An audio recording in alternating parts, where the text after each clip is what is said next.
السلام علیکم جی، چلتے ہیں ایپیسوڈ نمبر 25 کی طرف۔ وہ گہری نیند میں تھی، سیاہ گھپ اندھیرے میں، جب دور ایک چیختی ہوئی آواز نے سماعت کو چیرا۔ اندھیرے میں دراڑ پڑی، دور سے آتی ہوئی آواز قریب ہوتی گئی۔ اس نے پلکیں جدا کرنی چاہی تو جیسے ان پہ بہت بوجھ تھا۔ بمشکل آنکھیں کھلیں تو چند لمحے اسے حواس بحال کرنے میں لگ گئے۔ اس نے ارد گرد دیکھا، ڈورم میں پرسکون سی نیند تاریکی چھائی ہوئی تھی۔ کونے میں مدھم سا نائٹ بلب جل رہا تھا۔ ڈی جے، ٹالی اور چیری اپنے اپنے بستروں میں کمبل ڈالے سو رہی تھی۔ دیوار پر آویزاں بڑے سے کلاک کی چمکتی ہوئی سوئیاں رات کے 1 بجے کا پتہ دے رہی تھی۔ وہ چنگھاڑتی آواز ابھی تک آ رہی تھی۔ اس نے نیند سے بوجھل ہوتا سر دائیں جانب گھمایا، کوہنی کے بل ذرا سا اوپر ہوئی اور تکیے تلے ہاتھ ڈال کر موبائل نکالا۔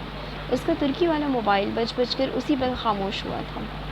2 مسڈ کالز۔ اس نے تفصیل کھولی تو چمکتی اسکرین سے آنکھیں پل بھر کو چندھیا گئیں۔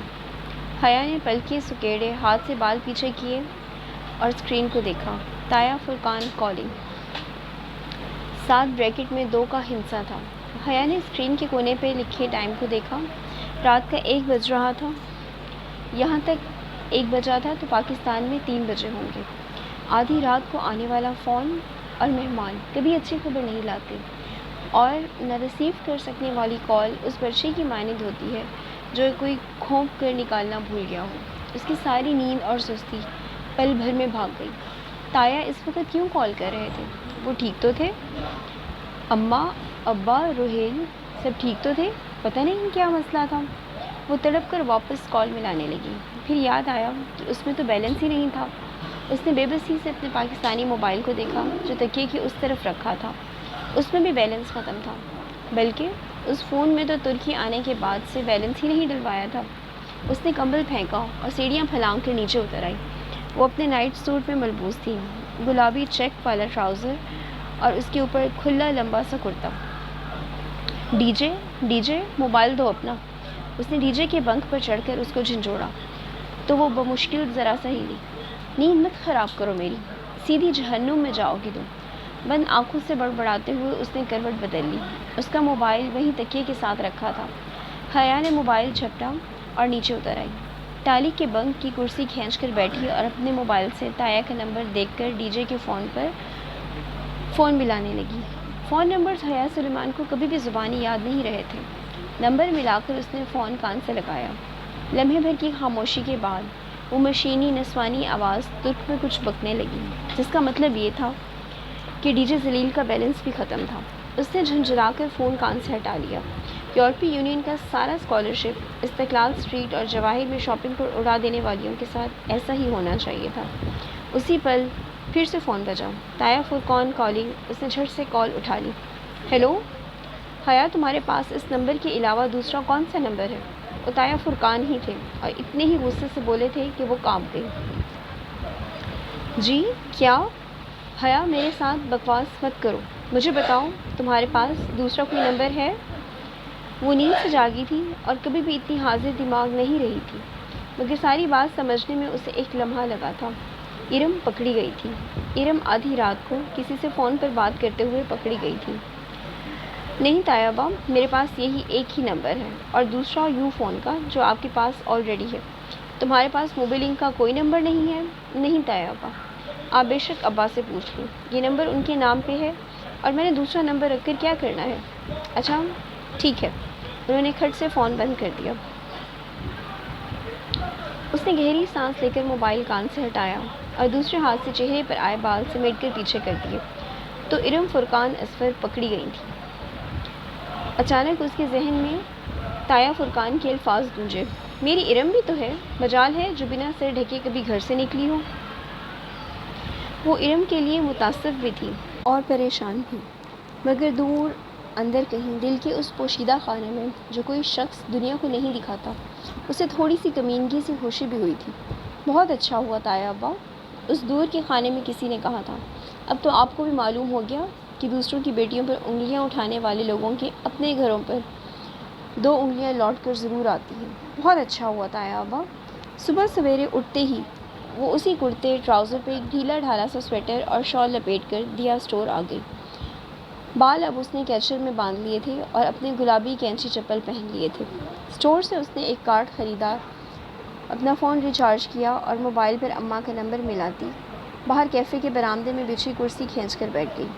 وہاں فاصلے فاصلے پر گول میزوں کے گرد کرسیوں کے پھول بنے تھے۔ اسٹوڈنٹس صبح صبح ادھر ناشتہ کرنے آ جاتے تھے۔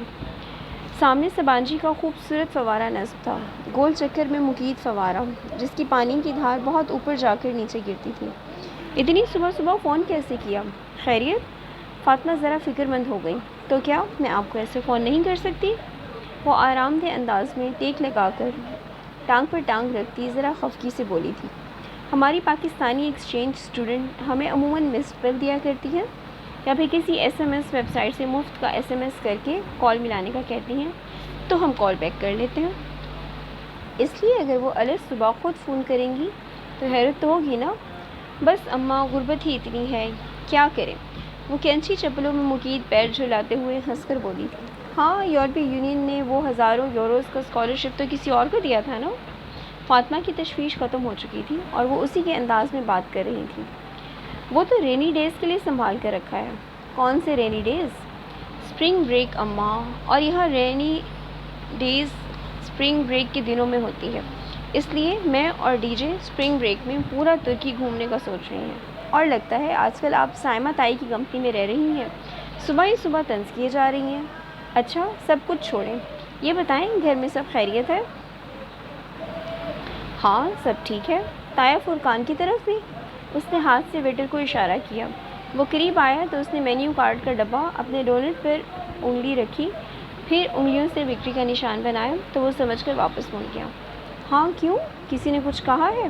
نہیں، مگر رات کو تایا کا فون آیا تھا۔ اچھا، اب آپ جا کر ان کو کہہ مت آئیے گا۔ لو، میں کیوں کہوں گی؟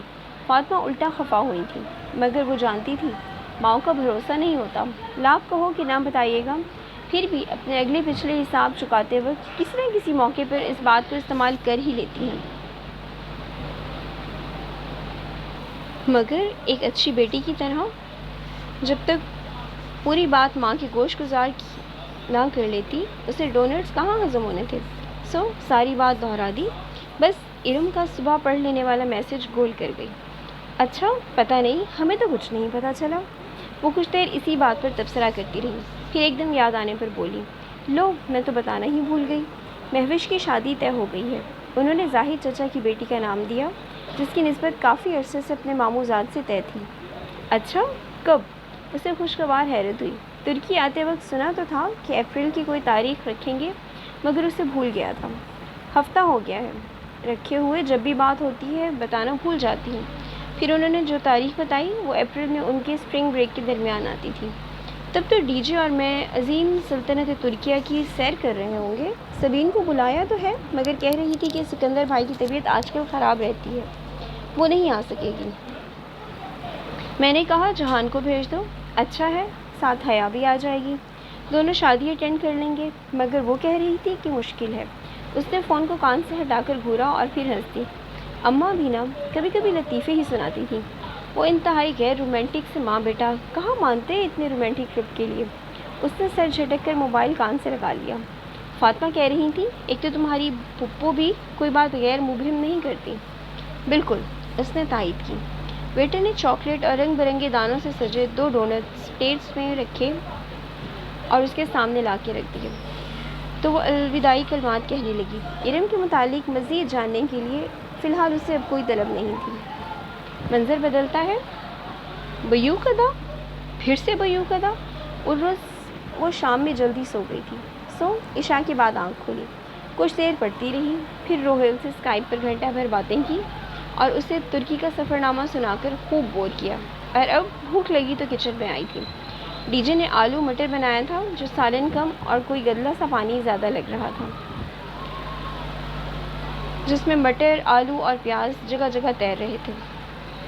وہ ناک چڑھاتے ہوئے اس ملغوبے کو گرم کر کے پلیٹ میں نکال رہی تھی کہ ڈی جے نے پیچھے سے آ کر بتایا کہ اس نے حالے اور انجم باجی کے ساتھ بیوق ادا جانے کا پروگرام بنایا ہے اور کل صبح 6 بجے کی گورسل شٹل پکڑنی ہے۔ بیوق ادا؟ پھر سے بیوق ادا؟ وہ اوون کا دروازہ بند کر کے چونک کر پلٹی۔ پل بھر میں اس کی آنکھوں میں ناگواری سمٹ آئی تھی۔